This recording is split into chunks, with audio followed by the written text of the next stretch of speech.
abu kartus, o čia Sergejų Mirzianą pristabdo šiek tiek Titas Milius. Čia gera galimybė ir kamuolys atsiduria vartų tinkle.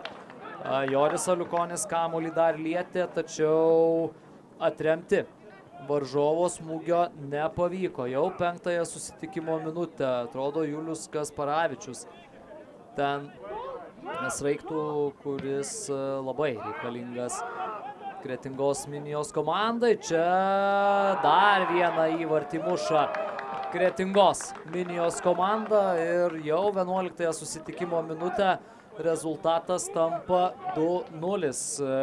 Kazimas Aderonu pasižymi įvarčių. Perdavimas gynėjams už nugarų, nuo šalies nėra. Aderonu jau baudos aikštelėje, jo perdavimas. Kasparavičius kamuolio šį kartą negauna. Ojojoj, ką čia? Čia galimybė smūgiui ir trečiasis Kretingos Minijos įvartis pasižymi Nikita Komisarovas. Tolimas smūgis per visą tą žaidėjų koncentraciją. Kamuolys praskriejo. Užys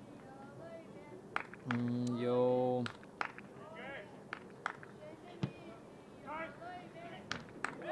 ojojoj, čia kokia proga ir Joris Aliukonis gelbėja komandą. Janovas kraštą. Linas Zingertas. Okay.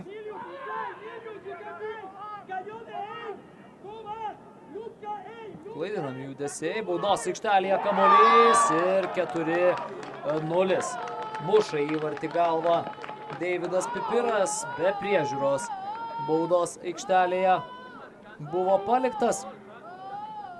Ir Joris Aliukonis yra paliekamas su šaudymu. Na ir toliau tos pačios Kauno Žalgirio B komanda. Ir dar viena Kretingos kontrataka. Geras perdavimas čia. Ką tik aikštėje pasirodęs Jankauskas. Atremęs jo smūgį. Joris Aliukonis, na, galėjo čia pirmojų savo prisilietimu prie kamuolio Jurgis Jankauskas.